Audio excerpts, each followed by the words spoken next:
This is Desiree Dubonnet. Just wanted to tell you, you see, we're not as young as we used to be. In fact, now we're more Jungian than ever. Carl Jung gave us a gift of understanding of the basic archetypal images inside humans. In 5th grade, we're taught that the body's made of atoms with electrons in the outer energy shells. And how many electrons? Vast quantity, almost unimaginable number of electrons just in one human body.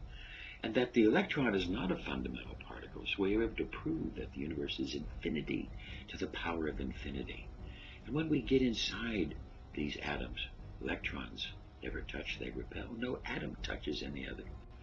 And the electrons and the particles are so incredibly tiny, and E equals mc squared, so their energy as well. And the atom is such an incredible amount of empty space. It's energy, but it's empty space. If you remove the empty space from the atoms of all the people in the world, the entire human race would fit into a sugar cube. And what we do know that does touch is photons, light particles, because the light touches the electrons through emission and absorption. So thereby we are all of light. We are photonic energy beings.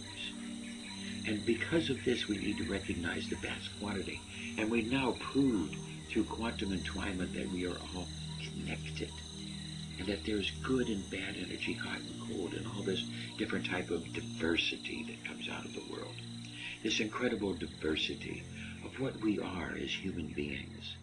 And as we interact with each other. And basically, there's different energies that form. Different type of archetypal energies. Ideas of who and what we are that have been made over the years. And some of these choices of who we become come to us from the nature of our own genetic and epigenetic structure. And some of these choices come from nurture, come from the forces of the environment around us that mold and shape us into who and what we are. But there's incredible diversity in the energy of the human being. And we're going to be studying about the archetypal energies and how it is wrong for people to try to impress their views on another. And that truly the greatest problem that could ever come out is extremism. We should never try to be extremist. We should try to embrace the diversity and the choice of the other people around us. Now we need to start talking about the born innate instincts that humans have. And basically there are some instincts that are very important, whether we care for others, things about right or wrong. These are very, very important. We need to understand the ideas and the extremities of these ideas. You see, human emotions and behavior will vary between the extremes of belief and actions. We could basically see how humans can have polarities. And we could see these fluctuations of emotions and actions as if they were on a gauge. If we can imagine like a gauge, to the left, to the right, to extremes of one side or the other. You could have an extreme to one side, or there could be an extreme to the other side, completely different type of behavior. This is what we're going to be studying and trying to encourage people to be down the middle and to have little fluctuations and not to be extremists. Here's a real key issue to discuss today, the different archetypes. How to handle attack. When you're attacked, there are certain people who are warriors who will pick up the sword and defend themselves, defend the village. Then there are other people who are freezers. They want to become a willing slave.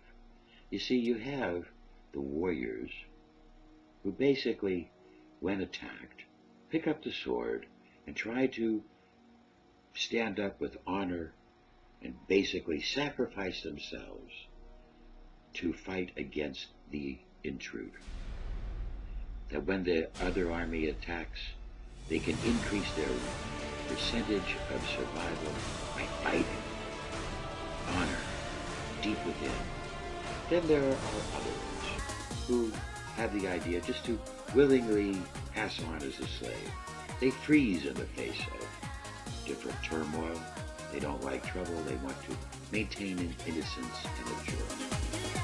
And when we have the warriors and the freezers, they can't really talk to each other. The freezer will try to tell the warrior to freeze. The warrior will try to tell the freezer to fight. And yet we have a problem here of the two dichotomies where they really can't understand each other. They can't communicate. But we need both of these people.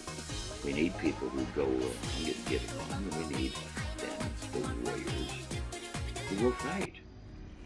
We basically know that there are troubles, there are psychopaths, there are dangers in this world, and we need warriors to fight against them. But we also need the gentle people to be able to stand up. Let's discuss this a little bit more as we search for the truth. To start our search in getting to 1,000 years of peace and harmony, we have to be able to get through one real issue. You see, we have to understand to judge the teaching, not the teacher. We have to have enough intelligence to evaluate the message, not the messenger. The word angel is simply the word messenger from the Old Greek.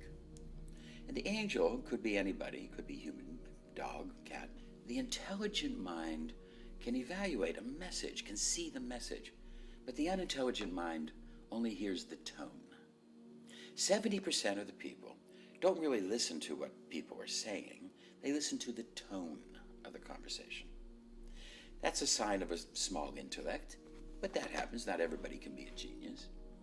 But this is something we have to change in our society. We have to try to increase the intellectual level of the basic public.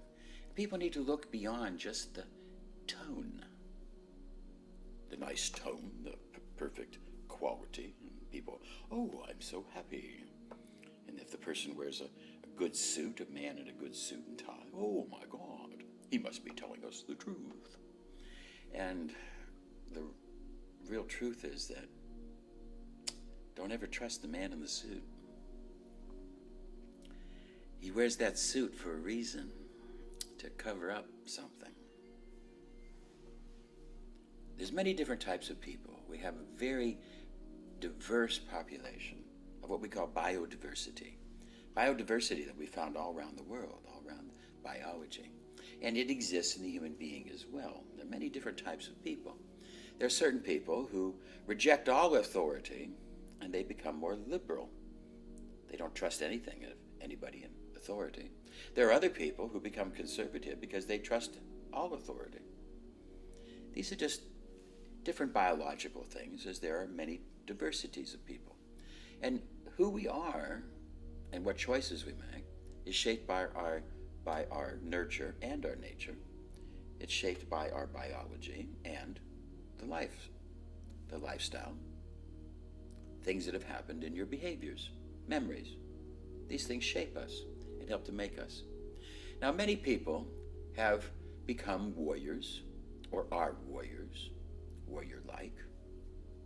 And if we look back into the old days of people, back 1,000 years ago, there was a couple of different types of people. And you'd be in your tribe and planting corn in the fields, whatever. And the missus over there making dinner, you know. And over comes this other tribe, horses over the hill, attacking. And there was two basic strategies. One was the strategy of a warrior. The warrior would pick up the sword and fight. He could increase his chances of survival by fighting. He'd pick up that sword and he would fight, thereby increasing his chances of survival. The meek people would freeze. They didn't know how to fight or whatever, and they would just freeze.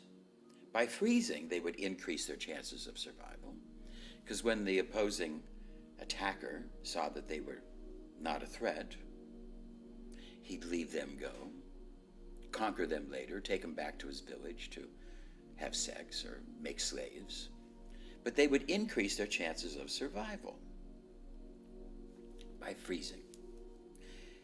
Many women were like this, as well as men, and men who thought they were women, because this has been since the beginning of time. And certain people are warriors, and certain people are timid, and they are freezers, like deers in the headlights. headlights come on and most deers will freeze. Some deers will run. Different types, different biology. Same with human beings.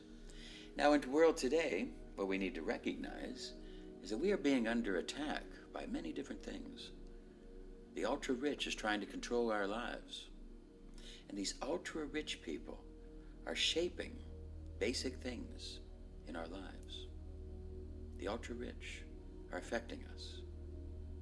And the ultra-rich and certain people are warriors and want to take up against the rich. Take up against these people. And they might be outraged at the fact that people are dying. People don't like my sugar-coated message. You see, my sugar-coated message is an increase in tone. And the freezers, these timid little assholes who want to be taken back and fucked by the FDA or whatever, these timid little people, they don't like that. Oh, he's starting to swear. He said a bad word. The word fuck comes from fornication under control of the king. If you look at the movie Braveheart, you'll see it. The king decided that he would take the right of marriage, the first sex of marriage, prima nocte, the first night, and that the king and his people would get the first sex. They called it fornication under control of the king. And for the people, they got up and they said, we're being fucked. That's where the sexual connotation came from. Fucked. And it became a word of protest. It only became a religious word because later on, Henry VIII decides he wants to start his own church so that he could kill his wives. Real good way to base a church, by the way, but at any rate, he decided he wanted to be able to do that. So then, all of a sudden, now fornication under control of the king, use of the word fuck became a religious connotation because the king in his church. It's a word of protest. It's not in the Bible. And it's somebody who is tired of authorities taking over their lives. And the greatest, most incredible thing you can imagine would be when the authority tried to take away the sex of the first night. Try to take away the sex of the first night of marriage. And if that happened in your life, would you be a little outraged, or would you just freeze? Would you just freeze and let the mayor of the city come in and fuck your wife? Would you just be frozen because you wouldn't want to make a bad word, or you wouldn't want to have a loud tone? There are certain people that would just freeze. Are you done yet? Are you done? Are you done with my wife yet? Okay, can I have her now? And then there's other people that are warriors. They said no. William Wallace was a warrior. He said no. And if you listen to what he says, when he all was painted blue and he got up and he charged with the people, and he said, 10 years from now, you might be safe, but would you trade all those days between now and then to come back here to fight? He says, because they may take our wives, but they will not take our freedom. He said wives, not lives. We may take our wives because it was fornication under control of the king. And maybe there's a line that you have. There are certain conservative people who have no line. The president can come and piss in their Cheerios. Oh my God. Oh, Bobby, eat your Cheerios. That's presidential piss. Because they have no line. They're so conservative. They have no line. I knew people when George Bush was president. It was a complete farce. They couldn't have picked a worse president. I was embarrassed to be an American. I was nervous to be an American. I thought people were going to shoot Americans. I got passports from other countries to protect myself. Oh my God. How stupid a man. This idea. He was so incredibly stupid. And yet I knew people who said because he's president, he can do anything. He's the president. He could piss in our Cheerios, and we have to eat it. You see, there's certain people like that. Then there's other people who say, well, no, excuse me, there is a line. There is a line. And some people have a very small line. They're warriors. They're warriors like me who don't want to see people hurt or killed, or their rights violated, or their choices taken away. Choice is a medicine, because there's a freedom of choice of whether you want synthetic drugs or not. And I have a sugar-coated message for these timid people, these little people who think, nobody should swear or raise their voice. Everybody should sit there and be real timid and freeze and just let everybody walk all over us and do anything, and we should never, ever say anything. I have a sugar-coated message for you. Yes, very, very tactful and very nice and very quaint and very nice and sugar-coated. This. You fucked up bad. How bad? Let me tell you. Listen, wanko. There are people defending your ass. Defending you. Maybe you don't want to be a warrior, that's fine. You can freeze in the corner. But the person who's defending your right to choose, defending your life, defending your family, you shouldn't be attacking that person. You should be patting them on the back. Wake up and smell the coffee. Fuck is goddamn not a religious thinking word. It's a word of protest. And every now and then, something's going to happen in your life, and you're going to say, you know what? What the fuck? They're going to go over that line. And when that happens, maybe you'll remember this little conversation. So, I hope you liked my sugar-coated message. I meant it very, very sweetly, very nice, very tactfully. This is Desiree Dubonnet.